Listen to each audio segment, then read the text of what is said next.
तृष्णाखाड्यं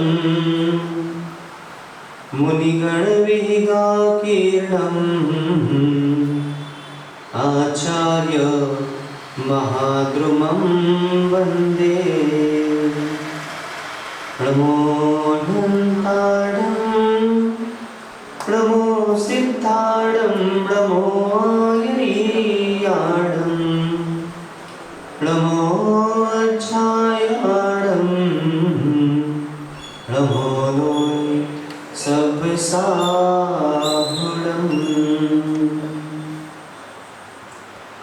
अनंत अनंत परम सिद्ध भगवान की 1008 भगवान शीतलनाथ स्वामी की अंतिम तीर्थेश भगवान वर्धमान स्वामी की परम पूजनीय आचार्य भगवान 108 श्री सुविधि सागर जी मुनि महाराज की परम पूजनीय आचार्य भगवान 108 श्री कुंतु सागर जी मुनि महाराज की परम पूजनीय आचार्य गुरुवर 108 श्री विशुद्ध सागर जी मुनि महाराज की अहिंसामय विश्व जैन धर्म की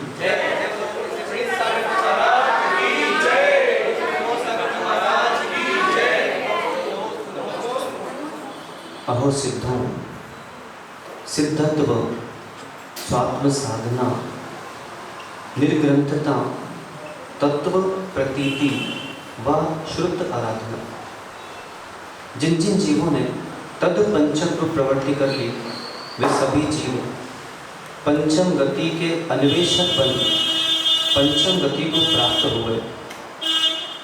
पंचम गति की प्राप्ति विशुद्धि के अभाव में अभाव रूप है।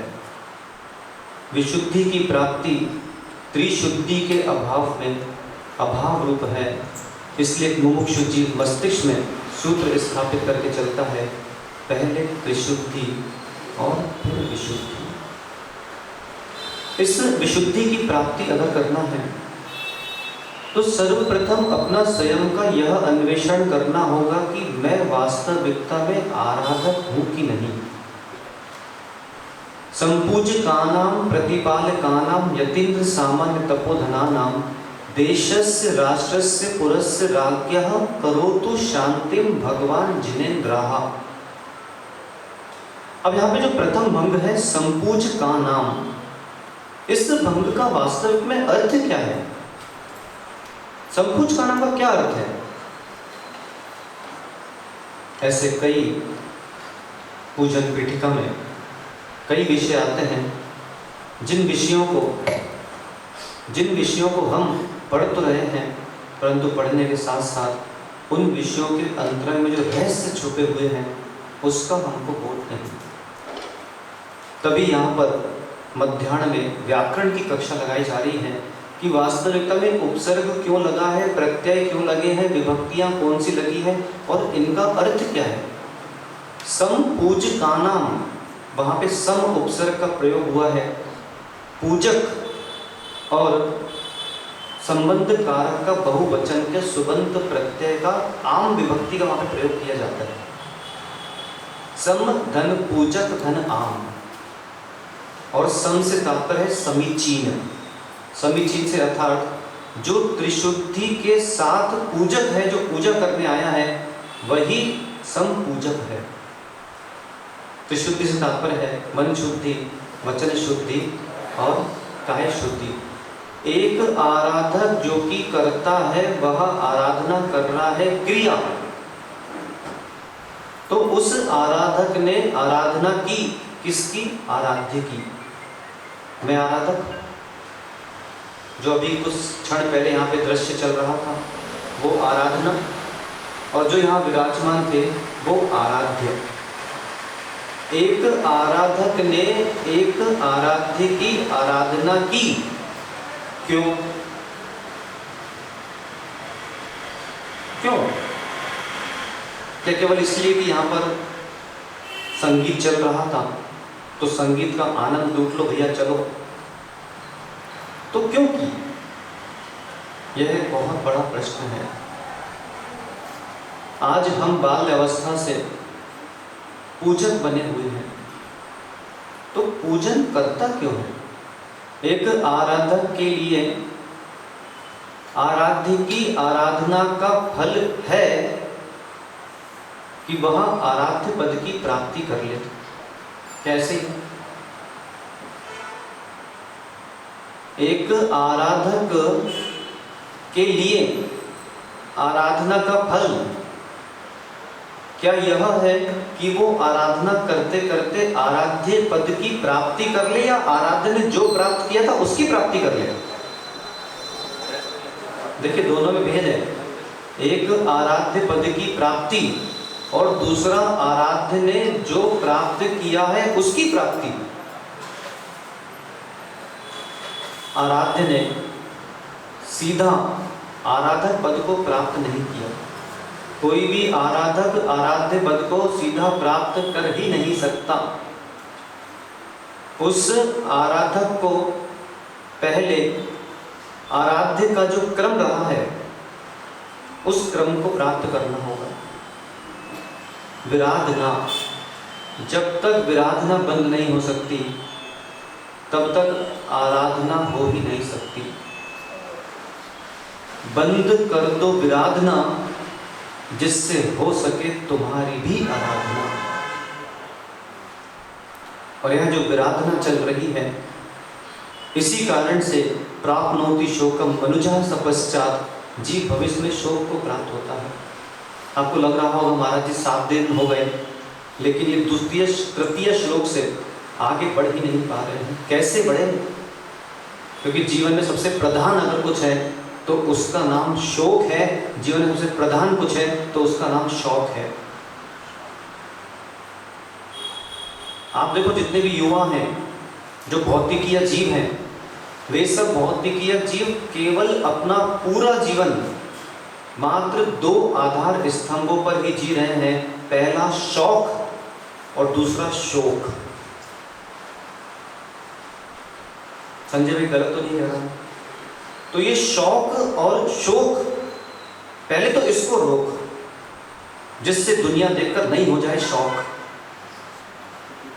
एक शौक है जो हमारी विषय कषाय इंद्रिय आदि, हमारे जो व्यक्तिगत भोग आदि हैं, उनमें आनंद लूटना, उसका नाम शौक है हिंदी भाषा का।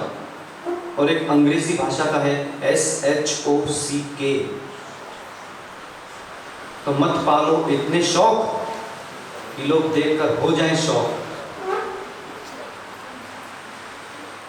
विराधना बंद करना होगी।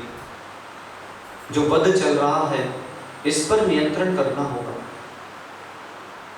एक इंद्रिय जीव, कल देखा था मैंने, एक इंद्रिय, 2 इंद्रिय, 3 इंद्रिय, 4 इंद्रिय, 5 इंद्रिय, इन जीवों की जो विराधना की है आज तक, पहले तो उसकी आलोचना करना होगा। और उसकी आलोचना नहीं कर पाए तो ये कितना ही आपका धर्म अनुष्ठान चलता रहे, आप विशुद्धि को प्राप्त हो नहीं पाओगे और शोक को निरंतर अपने साथ एज मित्र बनाकर चलते चलोगे। कल पृथ्वी का एक देखा था, आज जल कायिक। अब एक जीव ने अपने जीवन में जल कायिक जीवों की कितनी विराधना की, उसकी आलोचना का क्या? गाड़ियां धोई होगी रोडों पे खड़े खड़े, तो कहीं छन्ना तो लगाया नहीं होगा। तो जितने भी जीवों की विराधना हुई, क्या उसकी आलोचना की? और नहीं की तो प्राप्नोति शोकम मनुजः स पश्चात्। किससे पूछने की आवश्यकता नहीं है, कुंतु सागर जी महाराज ने यहाँ पे स्पष्ट लिख दिया है। फिर दूसरा कि जितना भी जल ग्रहण कर रहे हैं, पहले तो जीवन में शोक इसलिए है क्योंकि हमारा अभी परिग्रह परिमाण नहीं है। परिग्रह परिमाण अर्थात कि क्या ऐसा नियम है कि मैं दिन में इतनी बार ही मात्र पेय पदार्थ का सेवन करूंगा? है सुनिए में सके? अगर नहीं है तो जब तक ये स्मृति परिवर्तन प्रथम वर्षायु चल रहा है, तब तक ऐसा प्रण कर लो कि 134 दिन 13 नवंबर तक हम दिन में इतनी बार पेय पदार्थ का सेवन करेंगे। 4 बार, 5 बार, 6 बार, 7 बार, 8 बार, 9 बार, 10 बार। अगर 10 बार भी कर लिया तो जो अन्य बार का आश्रम है वो नहीं लगेगा।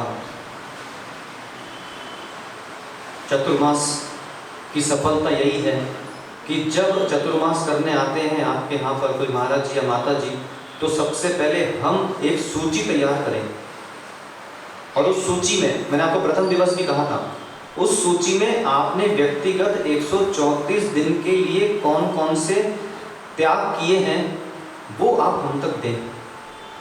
और अगर आप ये सूची भी तैयार नहीं कर पा रहे हैं और सामान्य आपका जैसा जीवन 8 महीने चलता था, 7 महीने चला है, वैसे ही जीवन आपका 4 महीने 5 महीने चल रहा है, तो वर्षा योग का मतलब क्या है? पर्युषण पर्वों के 10 दिनों में जो जिनालय आते हैं, उनसे बड़ा पापी चीज इस संसार में कोई नहीं है। पर्युषण में अगर आपको देखना है कि समाज में पापी कौन है, तो पर्युषण पर्वों में गेट पे खड़े हो जाना, आपको पता लग जाएगा कि यह आदमी सबसे बड़ा पापी है। क्यों? क्योंकि माँ जो 10 दिन आराधना करने आता है और 355 दिन दिखता भी नहीं है, इससे बड़ा पापी कोई नहीं है। अगर देखना जरा पर्युषण आने दो, फिर देखना माहौल यहाँ का। तो 10 दिन के पर्युषण पर्व में आराधना और 355 में विराधना, और सोचता है कि मैं शोक रहित हो जाऊं, यह असंभव है, असंभव है। तो ऐसा परिमाण आज कर ही लो आप कि 134 दिन में मैं इतनी बार पेय पदार्थ का सेवन करूंगा। 20 बार, ठीक है डॉक्टर? 15 बार, 10 बार, 5 बार, और जितने भी अष्टमी चतुर्दशी वाले हैं, ये भी पापी जीव की श्रेणी में ग्रहण करना आप इनको। जिन जिनके नियम है मात्र अष्टमी चतुर्दशी को अभिषेक करेंगे, समझ लो पापी है। हम उसको, मुझ जैसा व्यक्ति अष्टमी चतुर्दशी अभिषेक करने वाले को, अष्टमी चतुर्दशी जिनालय आने वाले को मैं पुण्यात्मा नहीं मानता। मैं तो उसको पुण्यात्मा मानता हूँ जो अष्टमी को ही नहीं आए, अष्टमी के पहले जो पूरे 7 दिन है वहां भी मंदिर में दिखे, वो भी पुण्यात्मा है। आपको पता है अष्टमी चतुर्दशी दिन क्यों मनाए गए हैं? गुरुमुख से मैंने श्रवण किया था कि जितने भी रावण भाटा, जितने भी समुद्र आदि जो तूफान आते हैं, ये सब अष्टमी चतुर्दशी के दिन ही आते हैं। ये अशुभ दिन होते हैं, इसलिए यहाँ पर बहुत अधिक धर्म करने का प्रचार है कि अष्टमी चतुर्दशी के दिन धर्म कीजिए, जिससे जो अशुभ घटना होगा वो अशुभ नहीं घटे।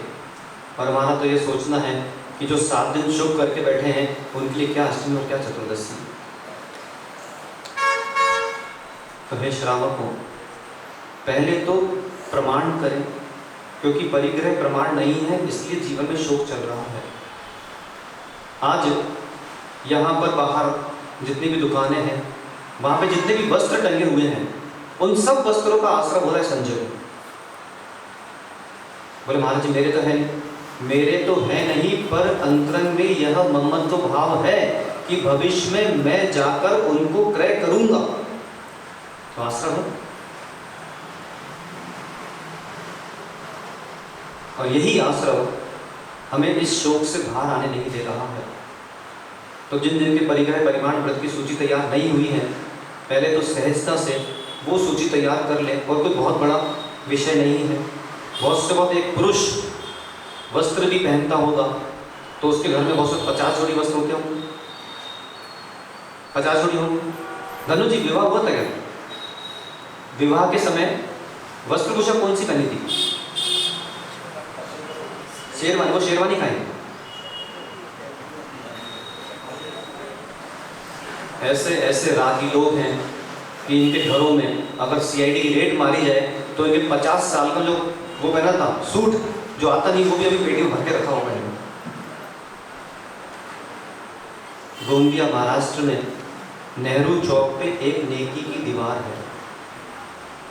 क्यों है वो? इसलिए है कि आपके घरों में जो विषय वस्तु हैं, अब उनकी आपको उपयोगिता नहीं है, तो उन विषय वस्तु का वहां पे रखकर आ जाइए, जिनको उपयोगिता है उनको वो प्राप्त होगी।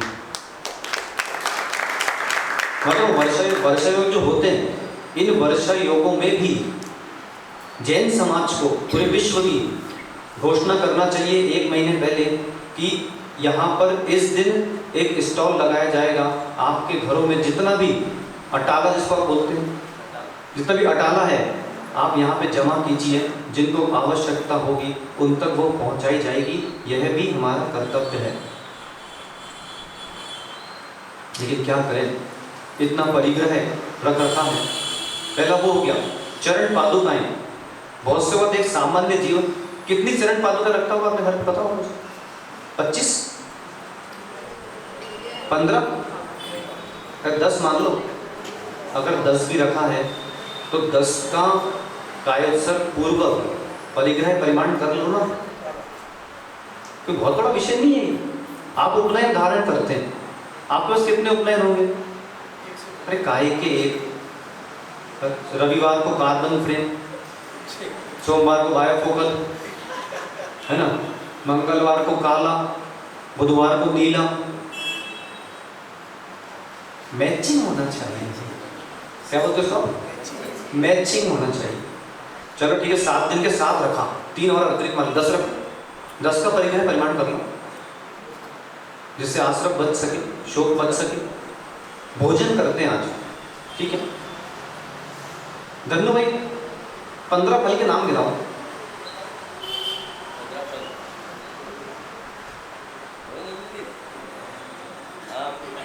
15 फल के नाम गिनाना भी अभी कठिन होगा। अब मैं पूछूं, चलिए बताइए, 20 साग के नाम गिनाइए। कठिन होगा। साग मतलब सब्जी, कठिन होगा। मैं आपसे कहूं चलिए 15 अन्न के नाम गिनाइए आप, कठिन होगा। तो जब हमको पता है कि हम 15, 20 से 50 मान लो, चलो 50 सब्जी खाते हो एक दिन, मिक्स वेज है, तो जब 50 खाते हो तो कम से कम इस 50 का ही परिग्रह का परिमाण कर लो ना, वरना 10 लाख वनस्पति का आश्रम चल रहा है। तो आप जीवन में मतलब कितना हम अपने जीवन में भार लेकर चल रहे हैं, और यही जब भार बढ़ता चला जाता है, आप चिंता मत करो, ये लोग जो जिनाले नहीं आ रहे हैं, जिनको पूजन के भाव नहीं हो रहे हैं, अध्ययन करने के भाव नहीं हो रहे हैं, ये वो लोग हैं जिनके ऊपर परिग्रह परिमाण का भार इतना लद चुका है कि जैसे धर्म अनुष्ठान करने के भाव आते हैं, तो जो वो भार है, वो भार गति अवरोधक का कार्य करता है और धर्म अनुष्ठान करने जाने के लिए रोक देता है। इसलिए ऐसा हो रहा है। दुग्ध पीते हैं आप? चेतन भाई, शेरनी का दूध कब पियोगे आप? कब पियोगे बताओ? तो त्याग करते ना भाई, जब पीना ही नहीं है तो आज तक आपने त्याग भी कहाँ किया, और कायरशर पूर्वक त्याग नहीं किया, मतलब आप पियोगे किस चीज का दूध पियोगे?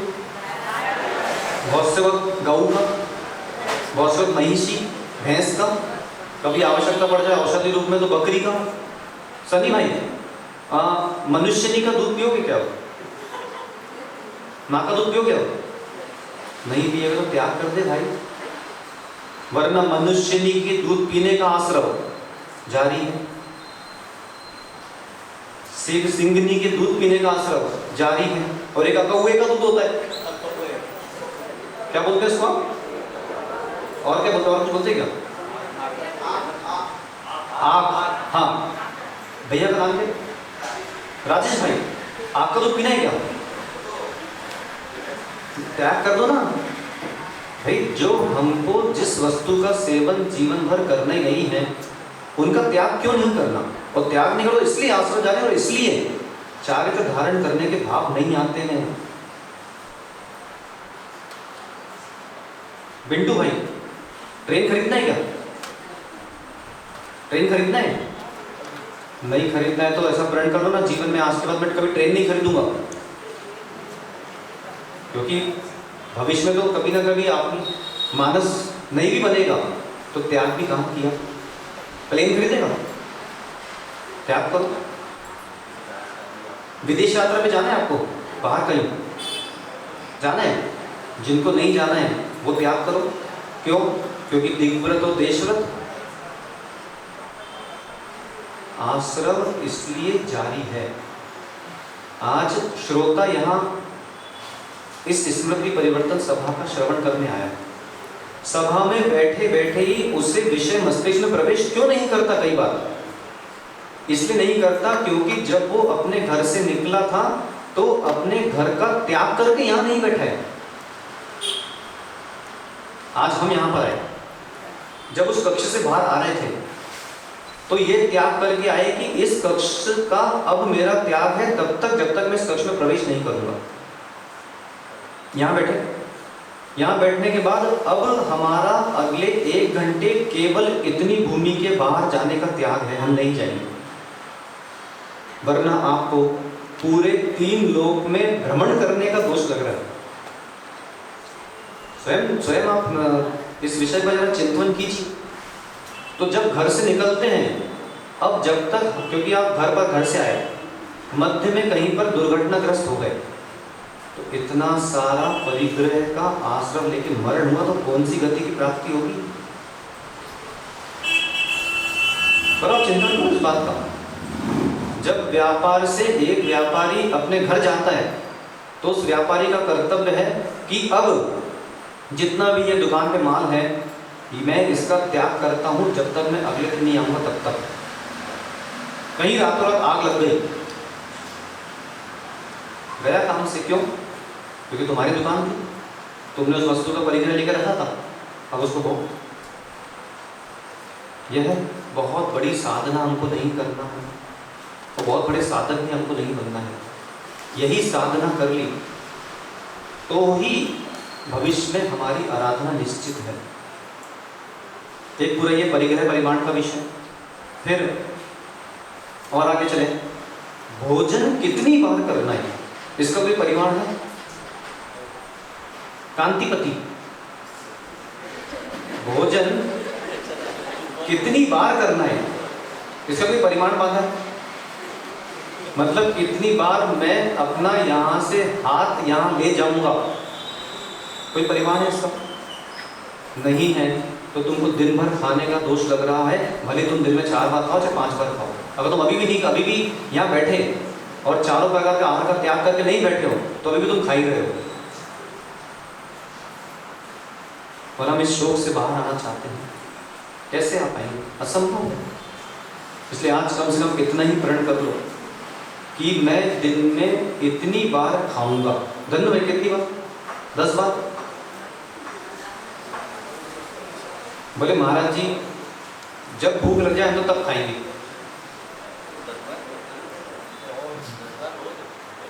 अरे मैं उनकी बात नहीं कर रहा जो धर्मात्मा मनुष्य हैं, मैं उनकी बात कर रहा हूँ जो जगह जगह घास चरते रहते, जहाँ देखो वहाँ पे चरने की बात कर रहा हूँ, चर्रइयों की। मंटू भाई, आज कितना अभाग्य है इस स्मृति परिवर्तन सभा का कि संटू भाई प्रवचन सुनने आए।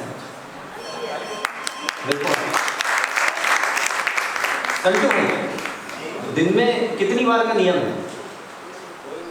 नियम नहीं है तो कम से कम मेरे भाई 20 बार का ही बना लो भाई, 20 बार का ही बना लो। अगर 20 बार का भी नियम बना लिया तो जो दिन भर आश्रम लगता है उससे तो बच जाएंगे। और ये भी नियम बना लेना जो अन्य वस्तु सेवन करते हैं कि 20 बार यहाँ जाने का नियम ऐसा वाला नियम है कि ऐसा वाला है। दो तरह के लोग है ना, तो वो भी जरा चले भाई, क्योंकि शनि जैसे लोग जब तक है तब तक ऐसा वाला नियम तो नहीं खाएगा। ये बनाना बहुत अनिवार्य है। तो एक पे अब देखता हूँ मैं कि मेरे कक्ष में कौन धर्मात्मा आता है ये कहने की, महाराज जी हम आपसे आज ये नियम लेते हैं कि अगले 134 दिन हम इतनी बार पेय पदार्थ का सेवन करेंगे और इतनी बार हम खाद्य पदार्थ का सेवन करेंगे। ले, पेय, खाद्य और स्वाद, ये स्वाद में आता है। ये 2 मुद्राएं होती, एक ये और एक ये, 3 मुद्राएं। तो 3 मुद्राओं का आपको अब परिग्रह का परिमाण कर लेना चाहिए है। ठीक है डॉक्टर साहब, 10 जगह घर बनाने हैं क्या कि सुबह यहाँ जाऊँगा तो ब्रश यहाँ करूँगा, यहाँ स्नान करने जाऊँगा, यहाँ भोजन करने जाऊँगा, यहाँ सोने जाऊँगा, यहाँ कार्य करने जाऊँगा। तो जब 10 घर नहीं बनाना है तो जितने घर बनाना है उसका परिग्रह परिमाण कर लो ना, कि मैं अपने पूरे जीवन काल में 4 घर रखूंगा, मैं अपने पूरे जीवन काल में 5 घर रखूंगा। अगर नहीं रखा तो इस गोंदिया में जितने घर हैं वो घरों का परिग्रह का भार हमारे सर पर है। हाँ सुनिए, हाँ केवल गोंदिया में नहीं, पूरे ब्रह्मांड में, विश्व में जितने घर हैं सबका लग रहा है। हाँ सोचो, गोंदिया में कितने घर होंगे आपके हिसाब से? अंदाजन गोंदिया में कितने घर होंगे? संटू भाई को पता होगा क्योंकि संटू भाई के हर घर में रहते ना। संटू भाई कितने घर है गोंदिया में? हाँ, जितने घर हैं उन सबका घर का भार हमारे ऊपर है। और जब यही भार बढ़ता चला जाता है, बढ़ता चला जाता है, बढ़ता चला जाता है, तो चारित्र धारण करने के भाव नहीं आते। अगर चारित्र धारण नहीं किया तो मैं फिर आपको बोल रहा हूँ, आपके पूरे जीवन काल के धार्मिक क्रिया करने पर एक बहुत बड़ा प्रश्न चिन्ह लग जाएगा कि ये धार्मिक क्रियाएं की क्यों? इसलिए आपको अब ये रोक लगाना होगा। 50 किलो सोना है किसी गोंदिया में, किसी का पे? धन्नू जी के पास तो होगा। धन्नू जी को भी अब यह परिग्रह परिमाण कर लेना चाहिए कि इतने सोने पर मेरा स्वामित्व है और इतने स्वर्ण को मैं व्यापारिक क्रिया में प्रयोग करूंगा। ये अगर भेद नहीं है तो दुकान में जितना है सबका दोषी है। तो आभूषण जो है, हे माताओं, हम समझते हैं कि आपके घर में अगर रेट मारे तो गेहूं की टंकियों में से किसी में से अंगूठी मिलेगी, तो कहीं चावल के डब्बों में से, कहीं आटों के डब्बों में से। एक दृश्य देखा था मैंने कि वो दीवार पर ऐसे गोली मारता है, वहां से कुछ नोट गिरते हैं। ऐसे भी लोग हैं जिन्होंने, पुराने पूर्वजों ने ऐसे कार्य कर कर गए हैं। और ऐसा नहीं, आज भी नीचे से घड़े निकलते हैं, आज भी स्वर्ण की प्राप्ति होती है। तो हमारा जितना तोला है, बहुत से वो कितना तोला रखता होगा एक सामान्य व्यक्ति? कितना किलो रखता होगा? 5 किलो, 10 किलो? तो कम से कम 10 किलो का प्रमाण कर ले कि हम अपने पास केवल 10 किलो स्वर्ण रखेंगे। होगा कोई नहीं और नहीं कर पाया तो उसको उतना आश्रम लग रहा है। ये सब बहुत गंभीर विषय हैं।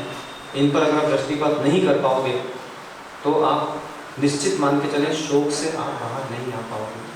इसलिए परिग्रहों को रोक अगर नहीं चाहते शोक,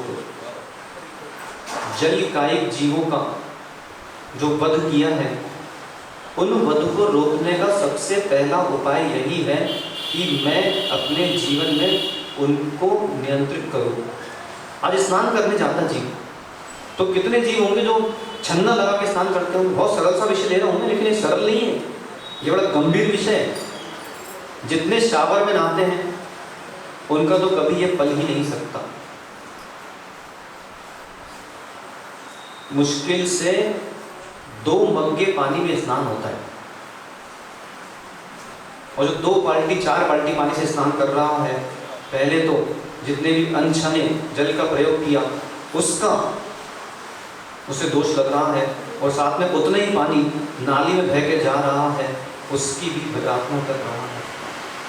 वही पंचेंद्रिय जीव है जिसकी दृष्टि केवल पंचेंद्रिय पर नहीं, जिसकी दृष्टि एक इंद्रिय जीव तक भी जाती है।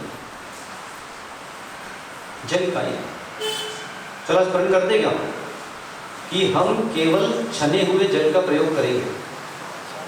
कर सकते हैं? चटो ना, कर सकता है क्या? बोले मार जी दुकान बंद हो जाएगी। कर सकते हैं क्या? राजेश भैया, केवल छने हुए जल का प्रयोग करेंगे। बहुत कठिन है, इतना सरल नहीं है। क्योंकि अगर आपने जीवन में यह नियम ले लिया कि हम केवल छने हुए जल का प्रयोग करेंगे, तो आप बाहर की एक वस्तु का सेवन नहीं कर सकते।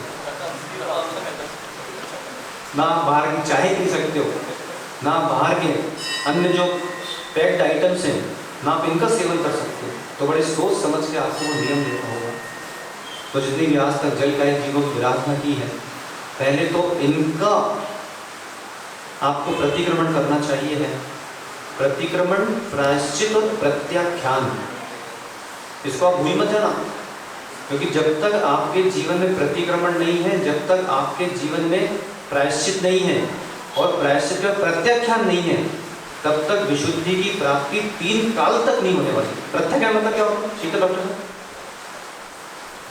प्रतिक्रमण अर्थात दब्बे खेते काले भावे यह कदा बरहा सोर्णम वृंदन गर्भण युद्धो मन वैरण कायण परिकपणम। ये प्रतिक्रमण की परिभाषा है कि द्रव्य, क्षेत्र, काल और भाव संबंधित निंदा गर्हा पूर्वक जो मैंने पूर्व में दोष किए हैं, पूर्व में दोष जो किए उनके लिए प्रतिक्रमण और भविष्य में नहीं करूंगा उनके लिए प्रत्याख्यान। यम से डर लगता है क्या सट्टू भाई? यम से डर लगता है क्या? यम से डर लगता है? यम से नहीं लगता। चक्री में यम से डर लगता है क्या? नहीं लगता। शनिवार यम से थोड़ा बहुत अंतर लगता होगा, कब यम आ जाए। यम से नहीं डरो, यम को स्वीकारो। अभी तक आपने यम का अर्थ ग्रहण किया है यमराज, जबकि स्वाध्याय करेंगे, श्रावकाचार्य जी पढ़ेंगे, तो उसमें आचार्य भगवान समंत भद्र जी ने इस यम का प्रयोग किया। नियमा यमश्च विहितो द्वेधा भोगो भोग संहारा नियमः परिमित कालो यावत् जीवम यमो द्रियते। नियम और यम, भोगो भोग परिमाण व्रत का जब विषय आता है तो उसमें एक नियम है, दूसरी और यम है। जो परिमित काल के लिए त्याग किया जाता है उसे नियम कहते हैं, और आजीवन जीवन पर्यंत जो त्याग किया जाता है उसे यम कहा जाता है। मैं 4 दिन रात्रि भोजन नहीं करूंगा, ये नियम है, और मैं जीवन भर रात्रि भोजन नहीं करूंगा, इसका नाम यम है। आचार्य अमृतचंद स्वामी हुए जिन्होंने ग्रंथ पुरुषार्थ सिद्धि उपाय लिखा, उन्होंने तो स्पष्ट लिख दिया जो रात्रि भोजन करता है वो प्रवचन सुनने का अधिकारी नहीं है। अब बताओ दुनिया में कितने बचेंगे? बोले महाराज जी ऐसा नियम कहीं लागू कर मत देना, पर आप ही बचोगे और ये सामने कैमरा बचेगा और ये शो 2-3 लोग बचेंगे बस, और कोई बचने वाला नहीं है। जो आलू प्याज का सेवन करता है वो प्रवचन सुनने का अधिकारी नहीं है। आपने क्या जैन दर्शन को मात्र भगवान की पूजन और अभिषेक तक ही मान लिया क्या? धर्म अभी जीवन में प्रारंभ हुआ भी नहीं है, धर्म है बहुत दूर, इसलिए तू है अपने जीवन से मजबूर।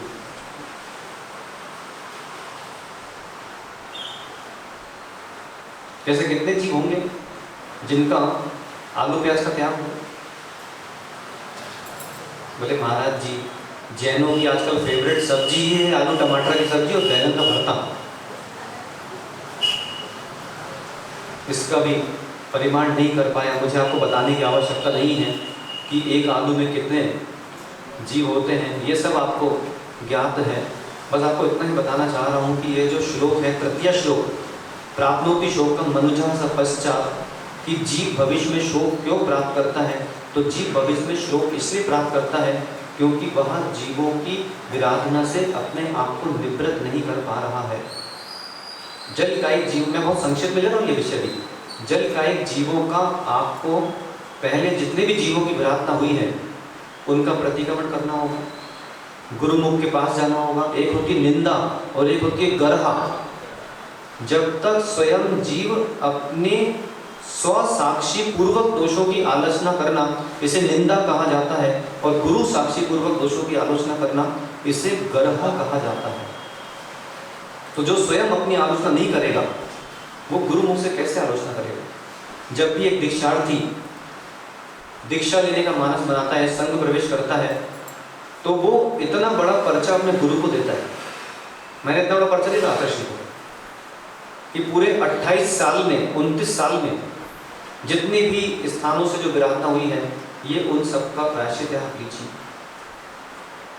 तो हमारा भी कर्तव्य है, हम अपने जीवन में किसी चित्त नियंत्रक को पकड़ें, उनको अपना जीवन का गुरु बनाएं, और हर 6 महीने या 1 साल में, या नहीं जा पा रहे 2 साल में, जब भी जाएं एक पर्चा लेकर जाएं।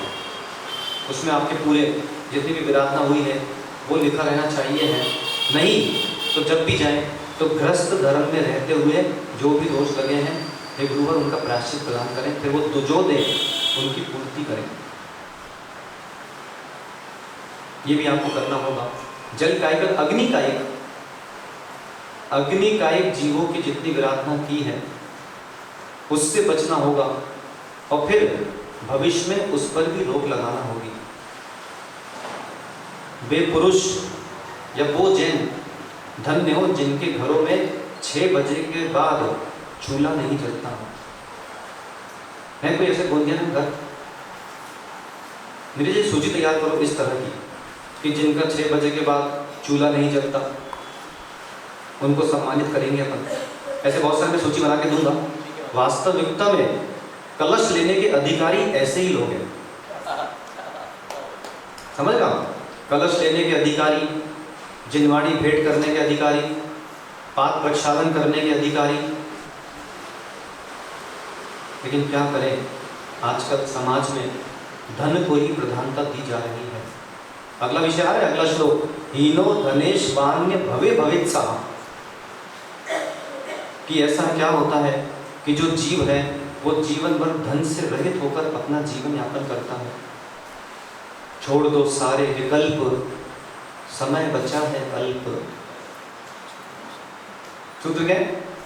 छोड़ दो सारे विकल्प, समय बचा है अल्प।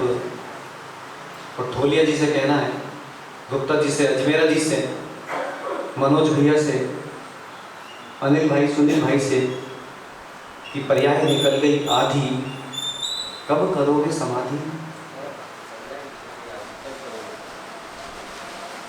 ये आपके घरों में माताओं लगे रहना चाहिए है, जितनी वृद्ध माताएं हैं उनसे भी कहना है, पर्याय निकल गई आधी, कब करोगे समाधि। मैंने आपको बताया था, शायद मैं गुनौर में था, वहाँ पर प्रवचन चल रहे थे, रविवार का दिन था आज ही का। तो जितने भी युवा थे, 20-25 युवा एक साथ पीछे बैठ के प्रवचन श्रवण कर रहे थे। मैंने कहा पर्याय निकल गई आधी, तो पीछे से आवाज आती है, महाराज जी ये बताओ कब होगी शादी।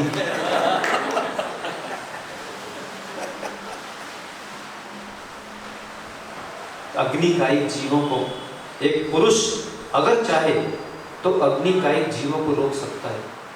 क्यों? क्योंकि पुरुष बार बार अगर अपनी देवी को ये नहीं कहे चलो चाय बनाओ, फिर दोपहर को चलो ये बनाओ, फिर शाम को चलो ये बनाओ, फिर ये बनाओ, चलो पुरुष आज नियम ले लो कि जीवन में तुम्हारे निमित्त से केवल 24 घंटे में मात्र 3 बार चूल्हा जलवाओगे।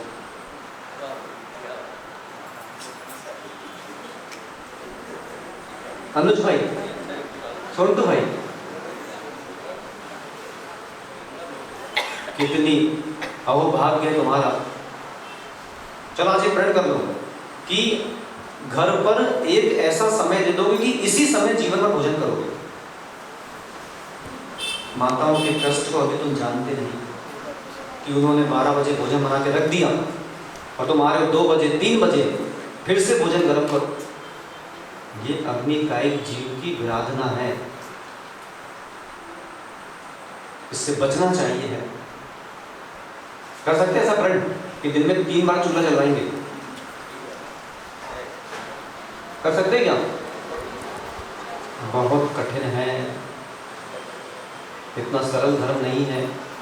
और उन पुरुषों का तो जीवन ही धिक्कारणीय योग है जो पुरुष रात को 11-11, 12-12, 1-1 बजे तक घर आ रहे हैं और अपनी पत्नी को उठा के बोल रहे हैं तुम मेरे लिए गर्म भोजन बनाओ। उनसे बड़ा धिक्कारणीय पुरुष कोई नहीं है।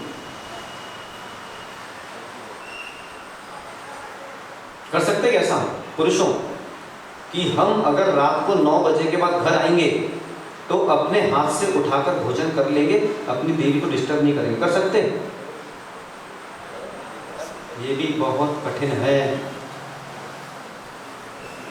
बहुत कठिन है,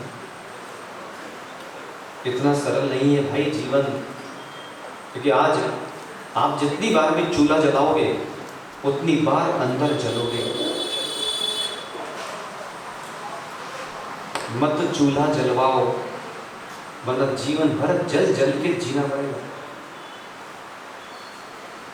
राजेश भाई सोच रहे होंगे अच्छा वो नहीं गए, विलम्ब थोड़ा सा कर दिया। ट्रेन तो 3 घंटे लेट हुई है, अगर मेरी बात समझ में नहीं आई तो 3 सुबह लेट हो जाओगे। क्या बात है। दोषों को करके दंडित, जीव प्राप्त करता पंडित। अग्नि का एक जीवों को रोक लगाना होगा। आज जितने भी जीव हैं जो ये गाड़ियों में घूम रहे हैं, चलो एक प्रण कर लो, जिनके घर 2 किलोमीटर के अंदर हैं वो जिनालय पैदल आएंगे। देखते चलो, मतलब परिणामों में परिवर्तन, इसका नाम धर्म है। धर्म अनुष्ठान करने का नाम धर्म नहीं है। और इतना सुनने के बाद भी अगर परिवर्तन नहीं हो रहा, पता चला जिसका घर 2 किलोमीटर है वो देखता है कार लाके मंदिर के सामने रोकता है, तो वो तो ये सोचता होगा कि जैसे मैं कार से उतरता हूँ तो उसको लगता होगा कि मैं सौदर में इंद्र हूँ और मैं ऐरावत हाथी से उतर रहा हूँ। सोचो आप, अभी कल ही वो संजय लाडली जी ने नया वाहन लिया है, तो देखा मम्मी जी को लेके जा रहा था, ऐसे चला रहा था वाहन, जबकि सौदर में ऐरावत हाथी पे बैठा हूँ। सामाजिक स्तर और आध्यात्मिक स्तर का द्वंद्व चल रहा है, और जो सामाजिक स्तर और आध्यात्मिक स्तर का जो युद्ध है, इस युद्ध में जो आध्यात्मिक स्तर को विजयी कराए वही श्रेष्ठ योद्धा है। लेकिन क्या करें, सामाजिक स्तर के चलते बोले उन्होंने 4 पहिया ले लिया, अब हम भी 4 पहिया लेंगे। भैया मेरे भैया, सामाजिक स्तर की तुमको प्रशंसा तो मिल सकती है, लेकिन वो प्रशंसा कर्म निर्जरा की नहीं है, वो प्रशंसा तुम्हारे कर्म बंध की है।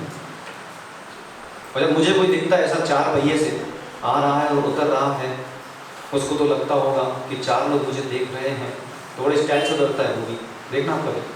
पर मैं सोच लेता कि इससे बड़ा कोई पाप ही नहीं है। अगर 2 पहिया से आता तो चलो 2 चक्के से जीवों की विराधना होगी, 4 से आ रहा तो 4 से जीवों की विराधना करते वाले। बंद कर दो विराधना, जिससे हो सके तुम्हारी भी आराधना। अग्नि का एक जीव, आज आपको पता होना चाहिए कि जब भारत मांस का निर्यात करता है तब जाके ईंधन का आयात होता है। पता है कि नहीं आपको? ये भारत और जो अन्य देश हैं उनमें ऐसा तालमेल है कि आप यहाँ से मांस भेजिए, हम आपको बाहर से ईंधन भेजेंगे। तो जितने भी ये गाड़ियाँ चला रहे हैं, बाकी आप समझ जाओ, आगे बोलने की आवश्यकता नहीं है। पृथ्वी का एक, जल का एक, अग्नि का एक। अग्नि का एक पूर्ण नहीं हुआ।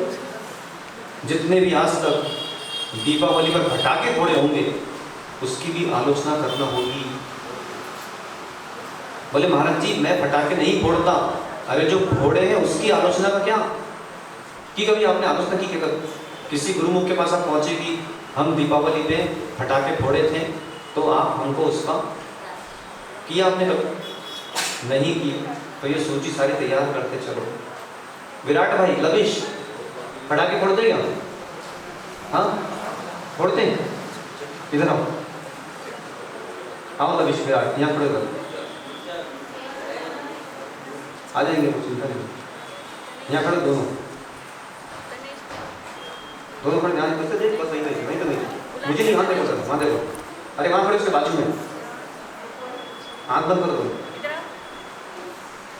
जब तक बोलूँ जब तक हिलना नहीं बस। दीपावली पर जितने भी जीव पटाखे फोड़ते हैं उनको लगता होगा कि जब रॉकेट ऊपर जा रहा है या जब कोई ऐसा पटाखा फोड़ा जिससे ऊपर चमक चमक दिख रही है तो वो तुम्हारे चक्षु इंद्री का भोग न जाने कितने जीवों का घात कर दिया होता है। इसलिए जीवन में शोक है।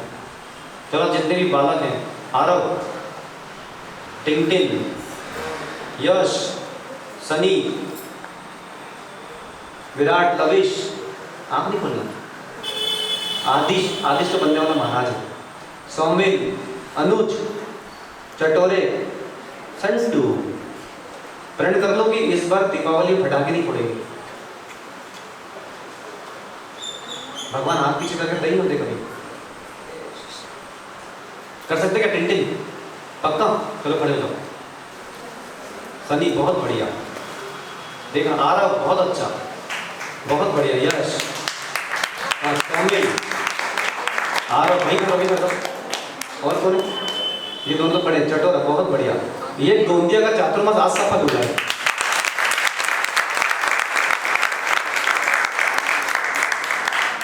जितने पैसे बचे फटाके के, उन पैसे से मेरे भाई हमारे जो विद्यार्थी अध्ययन कर रहे हैं, इनको ज्ञान के उपकरण प्रदान कर दें।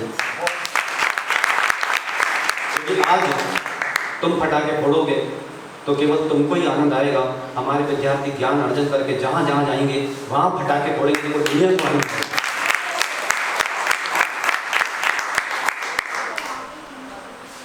कितने अच्छे लग रहे तुम।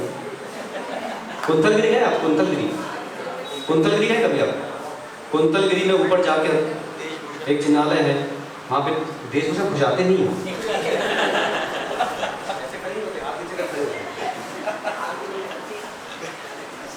बताओ, एक संटू का बेटा और एक मंटू का बेटा दोनों महाराज बन जाए तो बेचारे दोनों का नाम पूरे विश्व में रोशन हो जाए।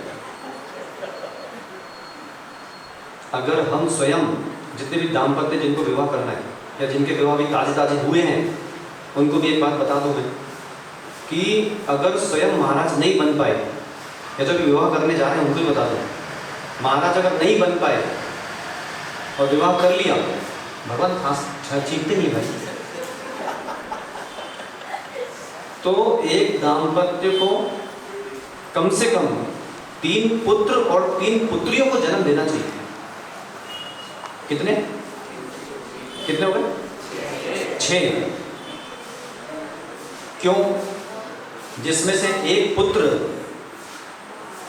को महाराज बनाओ जिससे वो धर्म को चलाए, एक पुत्र को बॉर्डर पे भेजो जिससे देश चलाए, और एक पुत्र को स्वयं के पास रखो जिससे कुल चलाए। एक पुत्री आरिका बनाओ, एक पुत्री को बॉर्डर पे भेजो जिससे लोगों को ये लगता है कि जो पुत्रियां होती हैं, स्त्रियां होती हैं, केवल मात्र रसोई और काम वासना की पूर्ति के लिए है, अन्य उनकी कोई मर्यादा नहीं है। देश को पता चले कि स्त्रियां भी देश चला सकती हैं। आज प्रधानमंत्री कौन है? कोई पुरुष नहीं है। प्रधानमंत्री कौन है? राष्ट्रपति कौन है? मुर्मू। स्त्री की पुरुष है?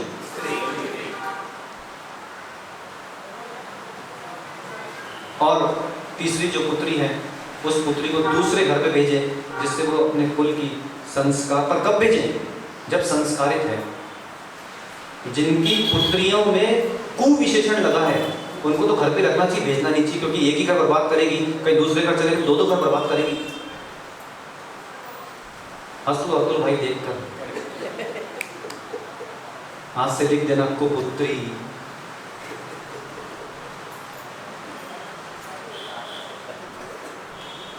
हे श्रावकों, अपने जीवन में कैसे भावों को बचा के रखना है, यह भावत्रय फल प्रदर्शी ग्रंथ इसलिए यहाँ पर प्रारंभ किया गया है क्योंकि सर्वदर्शी हमको बनना है।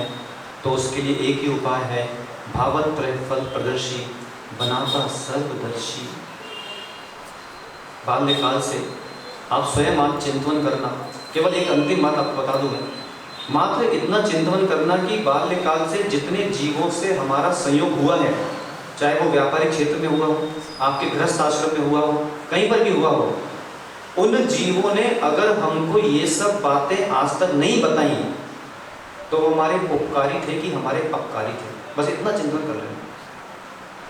और अगर ये सब बातें वो आपको नहीं बता रहा है जो मैं आपको यहाँ से बता रहा हूँ, तो इतने साल तक आपने उस जीव के साथ रहकर क्या पाया है? और आगे भी अगर कोई भूमिका नहीं है तो और क्या पाओगे? कहाँ जाना था, कहाँ चले गए, न जाने तुम किस किस से चले गए। तो महाराज बनना है क्या लविश? विराट महाराज बनना है क्या? कौन सा वाला? विराट कह रहा है मुझे सर्व साधु वाला महाराज बनना है महाराज, और बोले मुझसे दीक्षा लेनी है।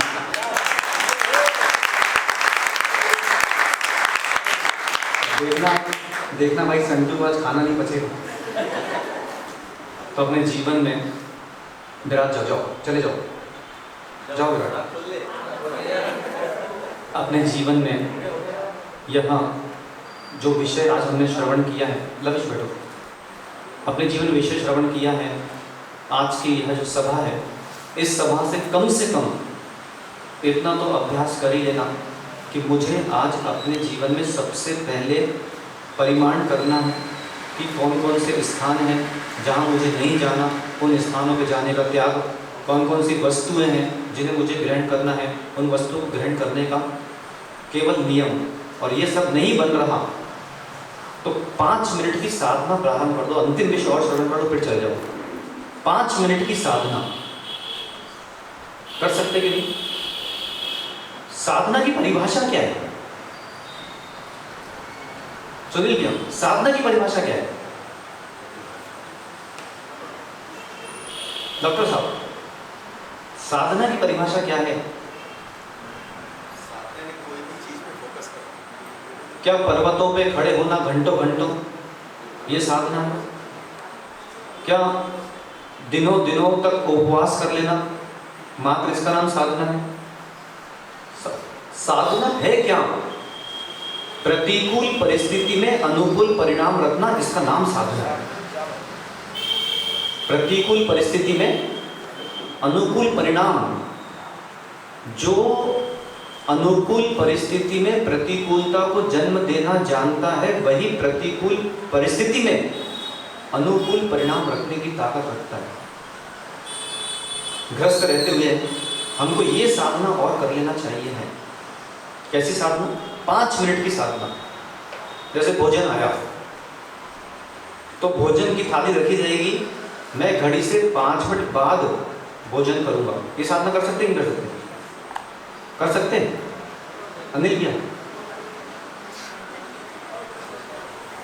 आपका स्वयं अपने इंद्रियों पर कितना नियंत्रण है ये तब पता चलेगा जब बारिश हो रही है और बढ़िया गरम गरम मिर्ची के भजिए और मेथी की पूड़ी से टमाटर की चटनी, क्योंकि जैनों का फेवरेट है, और कहीं सामने है और फिर भी 5 मिनट मात्र देख रहा है, तड़प रहा है, अंदर तड़प रहा है।